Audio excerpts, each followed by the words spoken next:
Hey y'all, how are you? I am much better. I may not look much better, but I am much better. And if y'all can handle listening to the kind of croaky voice, um, I'd love to do a video today and catch up on what Chelsea and I have been up to and preparing for this next year. Well, the year that we are currently in, 2025. Um, we had a long day yesterday. Spent a great deal of time. We've over the course of the past couple of months, we've been making notes and making our plans for the things that we would like to do, and just trying to weed out the things that are not necessarily quite as important. And so, Chelsea, let me turn you around. Chelsea did this. I don't even think if I can make it a little bit smaller. Chelsea bought us a wall calendar. And I mean, that's a really big, that's about a 6 foot wide, at least 4.5 foot tall calendar. And we've got our year kind of planned. She loves, color coordinating everything, and that actually helps me too, because I see color faster than I see words. And she used a lot of little symbols to keep from putting too many words on the calendar. If you can see this little symbol right here, let me see. Oh, this little symbol right here is specifically about sunflowers. That means we're either starting sunflowers or planting sunflowers, both, if we're going to do a weekly succession. This little 3/ right here, that is actually cut wood. That's Chelsea and I are going to, when he was busy and he doesn't want to use the sawmill, which is absolutely perfectly fine. We depend on him for so much and he needs a break. But the two of us are going to cut a log. And then this little symbol right here, let me see what she give that. Oh, that's where she's working on social media. As you can see, we've already determined our porch day is the day that we're going to be having, inviting guests to come and to just pick their flowers directly out of a bucket of pre-cut flowers. And that way they get the opportunity to choose what they want in their bouquets without having to go to the field to make that happen. And then the next day, though, for those that are more interested in actually having the experience of walking through the field and looking at the butterflies and the bees and just enjoy that part of the experience, we'll have our U-Pick on Saturdays. We'll be doing farmers market again this year. That will be starting mid-May. We have our harvest days down. Our harvest days on Monday and Wednesday. We'll be delivering on Tuesdays to florists, but also on Tuesdays and Thursdays to the two little produce stands that sell for us. And so that's a fairly full week for the summer. And what we didn't even put into these is that in the afternoon, or she didn't write them in the afternoon on these harvest days, we also have to make our bouquets so that they'll be ready to make our deliveries to the produce stand the next day. The florists, of course, we don't have to do anything but take them the buckets of the flowers. Excuse me, please. And then up here, starting right now,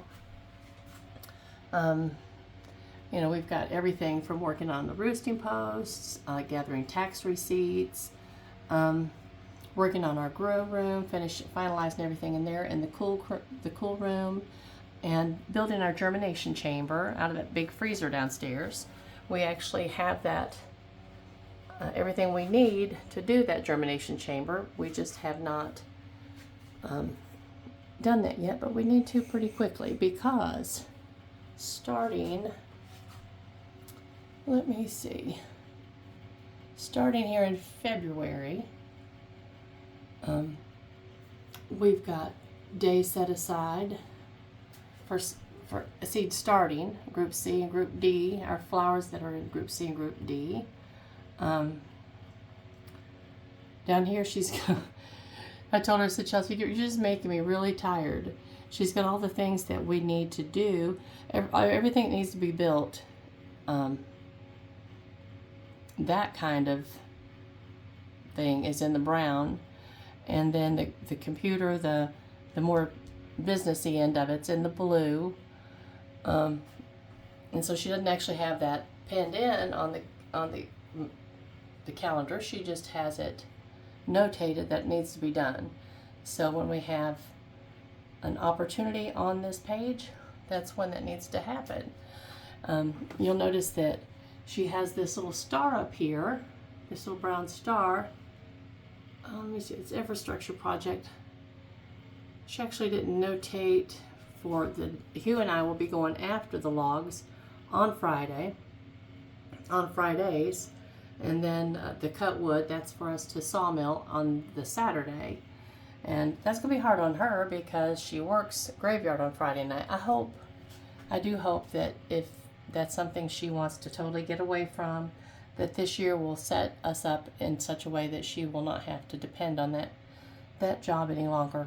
Because, you know, when you work that one graveyard shift a week, it really is enough to just kind of totally mess up your circadian rhythm for the rest of the week. Let me see. She's got our raised beds. We start working on building those raised beds. Our pumpkin tunnels, building those. Let me see. She's got some projects on there that we haven't really talked to y'all about yet. We will as they get closer and as they start coming to fruition, because we have so many going on. I don't want y'all to just think these people are nuts. They're never going to get all this stuff done. I told Chelsea, I said, you know, you have about 5 years of things written on this one little 1 year calendar. But it is partly a dream and partly a goal, and we'll see how far we can get with it. What doesn't get finished this year will just, you know, be put on a to-do list for next year. But I think that most of the rest of this, basically, we, you know, have the dates filled in where we're going to actually be planting in those Group A and Group B flowers.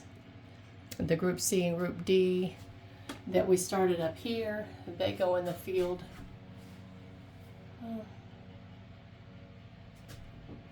Let me see.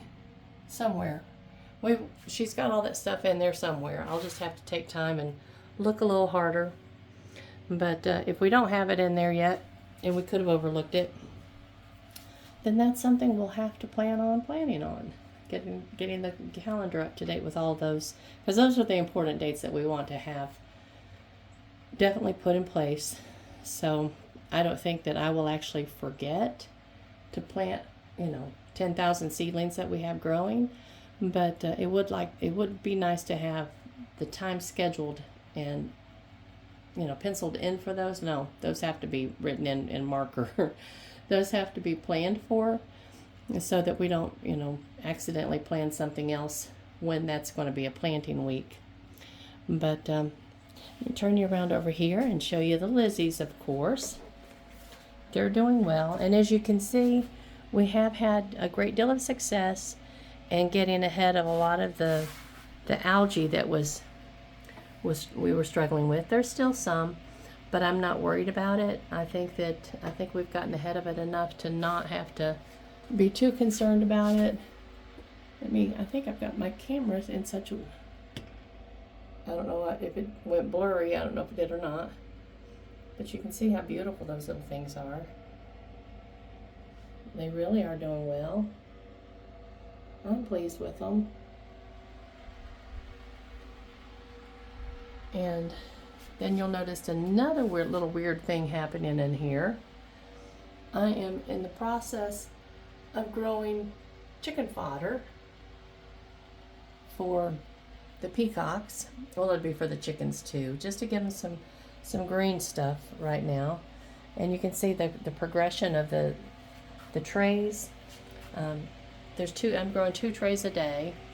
So down here, this makes a little bit more sense. That one started about 3 or 4 days ago, and then you can see.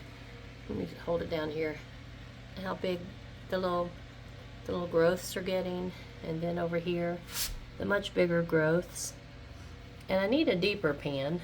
I had tried to just use the seed in a real shallow way, about half that amount. But what I found is that it just allowed it to dry out too fast. So you do need it in there kind of deep. But as you can see, it doesn't take long before, those roots start growing, and it really, really, really gets thick and starts kind of growing out of their little trays. But so that needs to be put in a deeper tray so it has room to grow. But my fodder's not growing as quickly as the little YouTube channel people that I watch sometimes. All right, I gotta sit back down, y'all. It's been kind of an exhausting day as Justin and I went to Aldi's over in Asheville. I had to take some hand lotions to a lady that I promised them to, and I said, well, let's just go to Aldi's while we're over there. And I always forget what really good prices Aldi's has.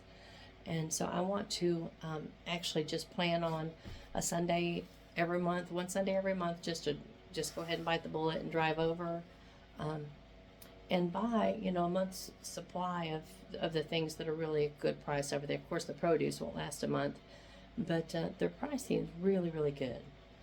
And when I got up to the cash register, I thought, ooh, I bet I've got $200 worth.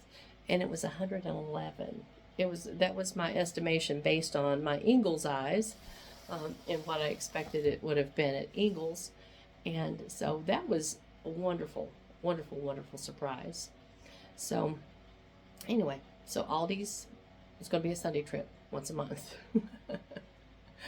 But I'm sitting here sipping on my instant Russian tea, and it's good.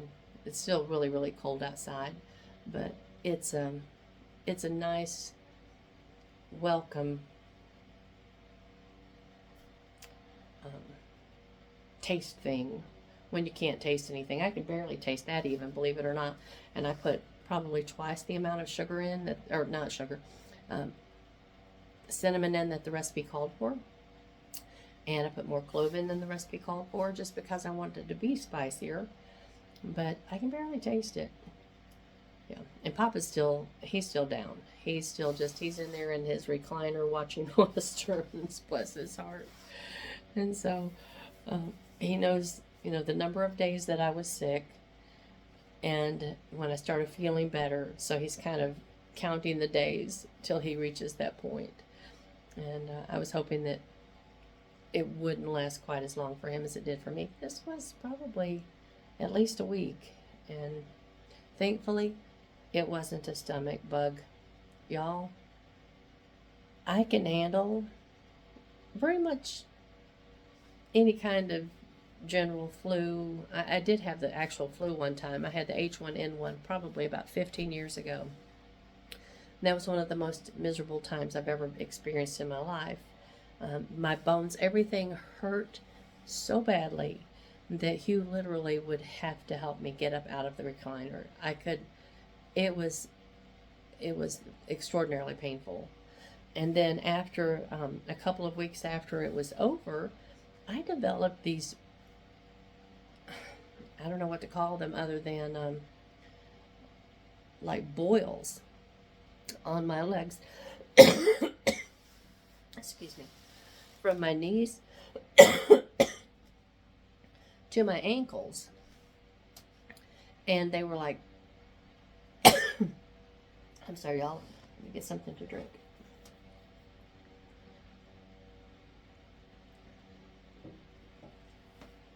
And our doctor at the time, that they were actually kind of like almost black.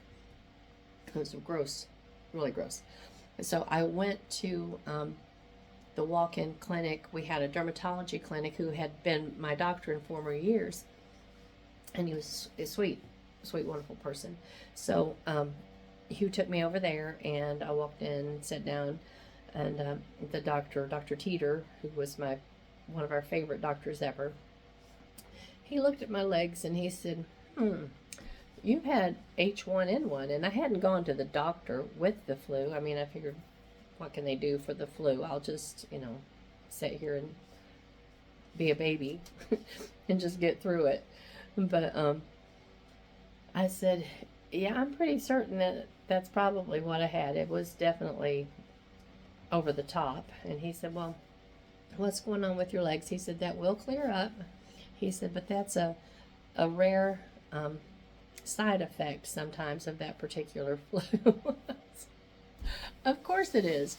If it's strange, if it's really, really weird, that's seems to be the type of thing that I'm plagued with. I don't get just your commonplace, normal illnesses. I get the weird ones.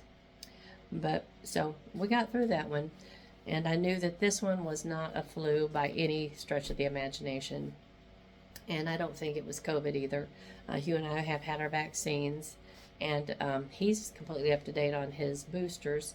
I keep putting it off because I am a wimp, and it does put me down for about 36 hours. And so I'm just so busy that I keep saying, okay, I've got to get that done. I've got to get that done. Because I know that the new strain, I don't want to end up with it. I don't want to pass it around to anybody if I end up with it, and that's not okay. So for me, I want to go get my booster, but now I need to get completely over this. But I do think it was just maybe an extra virulent cold. I don't know. I know that I was exhausted, and y'all, I'm sounding like my mother. My mother went into details over her illnesses, and I said, "Mom, you just say you were sick. You don't have to tell me the details." Golly, y'all, we get old, don't we? We do. So I won't go into the details, but yeah, it wasn't a flu, and I don't think it was a mild COVID either, but we're almost better, except for just the sound of the yuck. But anyway, I did want to show you what was happening in our plans for this next year. I'm excited. Even if Chelsea has given us